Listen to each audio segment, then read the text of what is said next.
Hi folks, so this is a bit of bonus content to go with my new series, Empires of Bronze. Now this is set in the 14th and 13th centuries BC, at a time when the Hittite Empire held sway. And I just wanted to have a look at the aspect of language and writing during the time of the Hittites.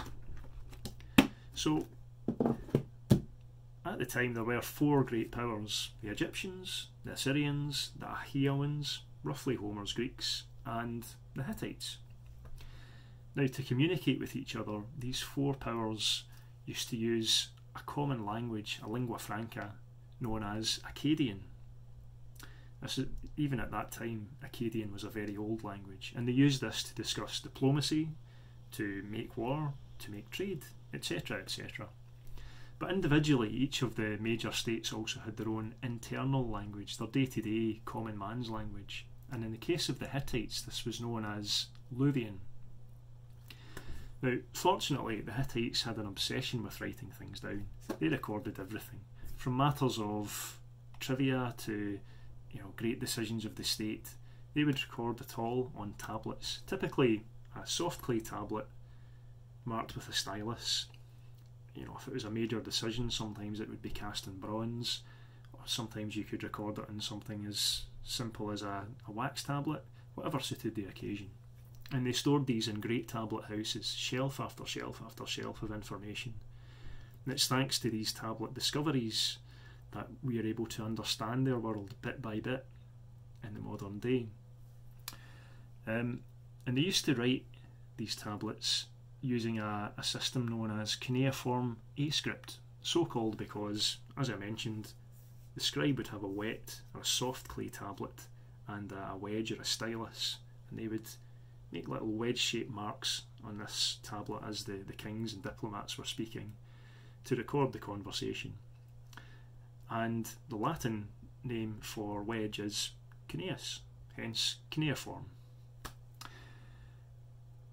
So now I'm going to demonstrate a bit of cuneiform A scripting using blue tack, or for the pedants out there, white tack.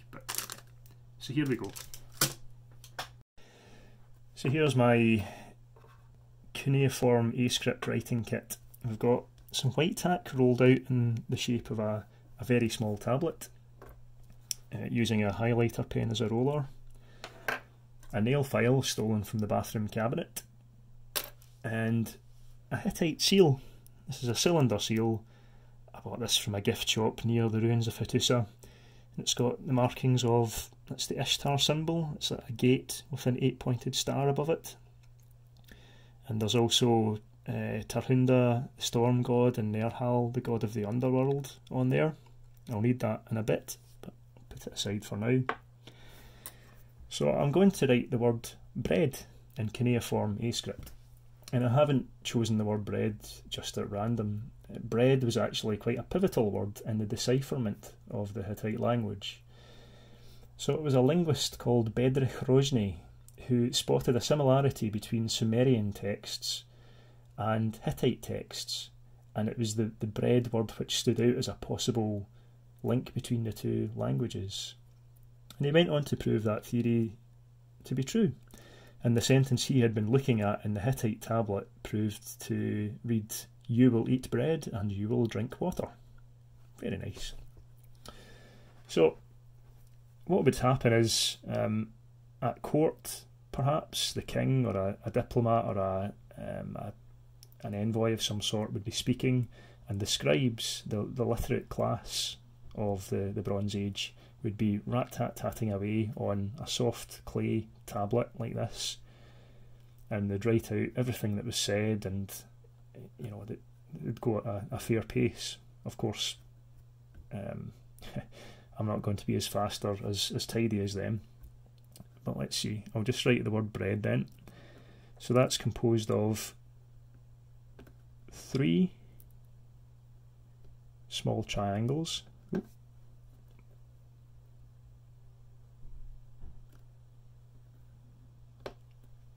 underlined by 1 larger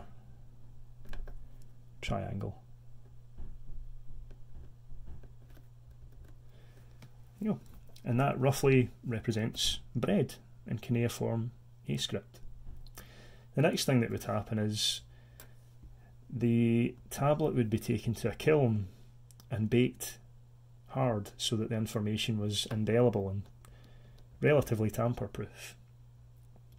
And then afterwards, assuming maybe the tablet had to be transported to a neighbouring king or to another state, it would actually be wrapped in another layer of clay as a means of privacy and protection. So if we imagine, because I don't have much white tack, if we imagine that this is our tablet, and if I turn it over, this is the face of the envelope. Okay, so our tablet's inside now. This is where the seal comes into play.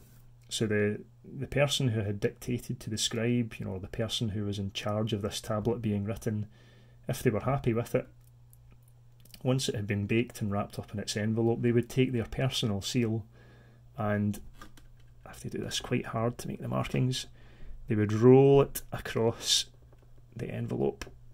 There we go. And you can see there, I think there's quite a good deal of shadow, but I'll just hold it up so you can see a bit better. So the person who received this envelope would be able to recognise the personal seal of the sender, and that would provide the authenticity to know that what the contents inside came from that person. The Hittite tablets were vital in allowing us to understand the chronology of the empire and of the Bronze Age as a whole, because sometimes they recorded things that allowed us to cross-reference events in one empire with the same event witnessed by another empire. For example, King Mursili II, the father of our hero Hatu in Empires of Bronze, he or his scribe rather recorded witnessing a solar eclipse in the 10th year of his reign. Of course, he wouldn't record it as 1320, 1315, whatever, because that dating system just didn't exist. So the 10th year of his reign doesn't really mean anything in isolation, but when we cross-reference it with the Egyptian reliefs, which record the same solar eclipse in the same kind of Egyptian-centric way, we can start to align the chronologies and understand which kings reigned simultaneously, and then all we need is one date to verify one chronology, and we've got everything else clicking into place, and we can understand the flow of events much more clearly that way. So anyway, that's my whistle-stop tour of language and writing in the Hittite world. There's much more to it than I've shown you, but I hope it was interesting, and I hope it sparks some curiosity. If you get any thoughts or questions, please get in touch at my website, and please like and subscribe. Thanks now.